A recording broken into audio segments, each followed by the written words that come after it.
American citizens are increasingly turning to Australia, with dozens applying for asylum since the start of the year. At least 29 US citizens have applied for humanitarian protection visas in Australia, according to data from the Department of Home Affairs. The visa offers protection for people who are at real risk of significant harm or persecution in their home country. But the number of applicants from the US is on the rise, climbing from less than 5 in February to 14 in July. So far, no protection visas have been granted to Americans this year, but the application process can take months or years to complete. While the reason behind each application has not been revealed, there has been an uptick in the number of Americans looking to move abroad since Donald Trump returned to office. A survey conducted earlier this year found that 40% of Americans had seriously considered moving to another country, with Gen Z and millennials the most likely to head overseas. The top reasons given for wanting to leave were dissatisfaction with political leadership and desire for a higher quality of life and economic progress. What countries are they looking to move to? Well, it is Canada, the UK and Australia, who all top the list. Just in, the US is broke. That's right, they can't agree to a budget. Not only that, but for the first time, the US citizens are applying for refugee visas to Australia. Currently, as of yesterday, there are 23 applicants, and that number is doubling each day. I've never thought For the first time in history, this is something that you have never had. The citizens in the United States of America are now seeking asylum to other countries. Many citizens in the United States of America want to get out of the United States of America and go and settle to any other places. This is something that you have been hearing from African nations trying to go abroad, but now it is the opposite, and many of them are saying that they are very much dissatisfied with the United States of America. Since the president of the United States of America took power, Donald Trump, many people are dissatisfied by the economic progress and also stigma, and even 29 of them have already sought an asylum visa and they are moving to Australia, even though Australia has not given them their asylum visas. According to report, 63% of the Americans are very much dissatisfied with how the United States of America is progressing, and the United States of America is no longer the glorious United States of America. It has just turned into something else. I'm going to leave this question for you to answer me in the comment section. Would you like to move to the United States of America and live there and settle there? Breaking, guys. Would anyone ever believe that the US citizens will be seeking for refugee visas in other countries? As I'm talking to you, in the last 48 hours, the US citizens are seeking for refugee visa from Australia, and about 23 people have been recorded so far. Now, you know that the US government just shut down over taxing and budgeting issues, and now it is really affecting these guys. You have seen the implication of the policies which Mr. You have seen the implication of the policies which Mr. Tariff and sanctions has caused the economy of the United States. Now, I keep telling you guys that the decisions which this man has been making will affect the United States even more than it will affect China and other of these countries that are pushing these sanctions and tariff increase to. Guys, what do you think of this new development of the United States government shutting down and also the citizens seeking refugee visa from the Australian government? Where are these Yankee sailors going to live? That's what I want to know. I'm here outside an AUKUS facility. AUKUS, you've probably heard of it, the Australia, UK and US Defence Alliance. I'm not the only one who's been down here recently. Anthony Albanese, the Prime Minister, was here just last week announcing a $12 billion spend on the facilities you can see behind me. Some people say we're going to be spending up to 368 billion Aussie dollars, sending it overseas to Donald Trump's America over the next few years to pay for a bunch of submarines that no one knows whether they're going to arrive or not.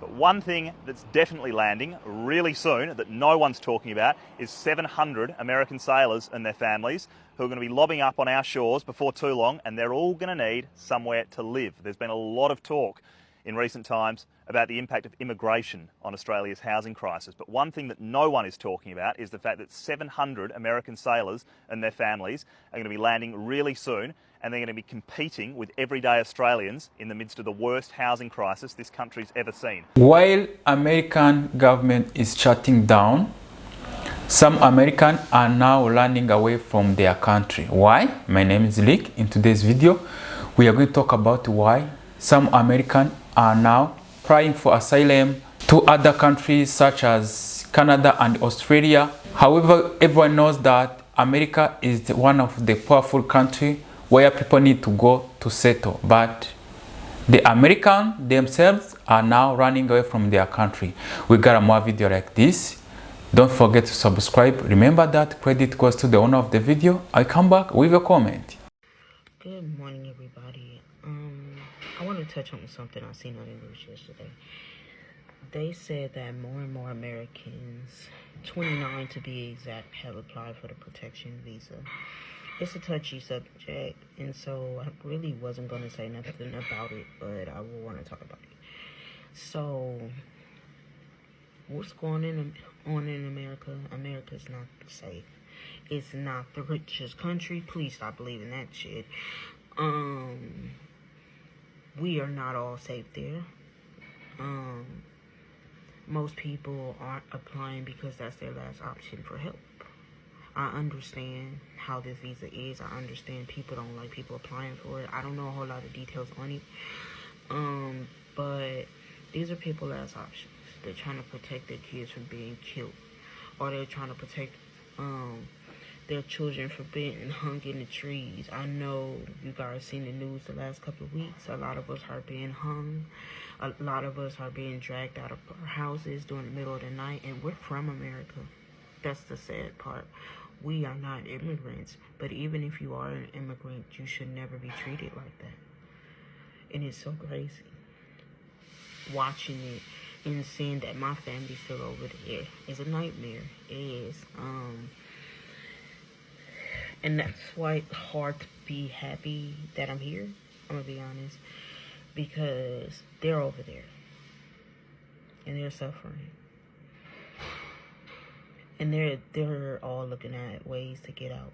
So I don't necessarily blame people for filing it, but I do say do your research, I guess. I don't know a whole lot of details about it, but I can understand why people are filing it. We have to do something to save our children. We have to go to a safer country, and if that's what you have to do, that's what you have to do. And I'm sorry that it's coming to that, but it is.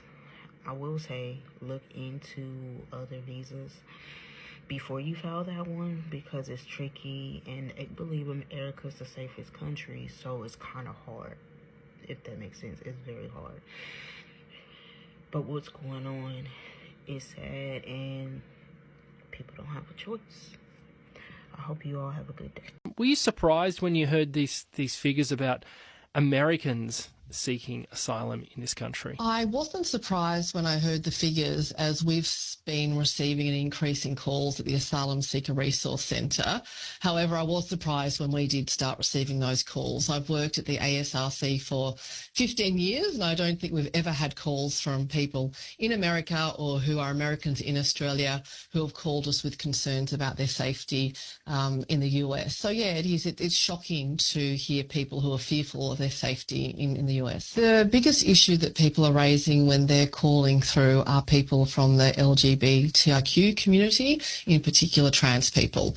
They're calling because they're worried for themselves, or it's parents of trans children who have been calling us. We have seen, a range of executive orders that attack the rights of trans people in the US. There have been a range of statements from Donald Trump about only two sexes. And there's also been an increase in reports of attacks and harassment of the trans community in the US. So that has been the basis of most of the calls that we've received. I think what's also been shocking is not only the attack on trans community in America, but what Donald Trump is trying to do to refugee protection more broadly. We have seen that they have stopped funding USAID. We have seen that they're no longer resettling refugees. We've just seen reports this week that they're returning people to Iran. We saw recently at the UN that Donald Trump is trying to change refugee and asylum protection globally and whittle away their rights. So that does shock me as how quickly there is an attack on the rights of refugees and people seeking asylum, and then that direct impact on the lives of people day to day. So often we hear dangerous, fearful and divisive rhetoric from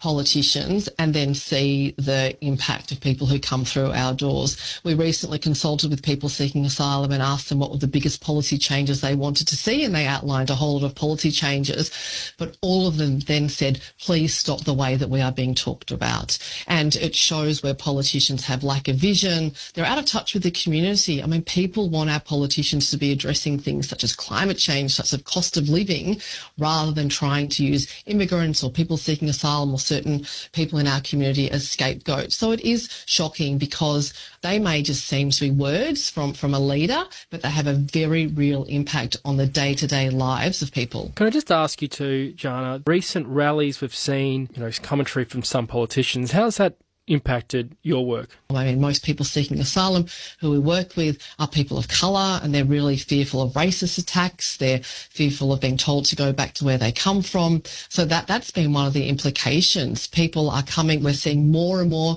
people presenting at our centre who perhaps previously we had helped and now had gone on to get a job, but they're coming in because not only around protection claims, but because they also feel safe here. And that's so concerning that people in our community are feeling unsafe simply because they are being dehumanised and demonised for political gain. Everyone knows that USA is a dream country for many people. We always know that Africans and some people from Asia are the one who go to that country to look for asylum. Most of them, they get rejected.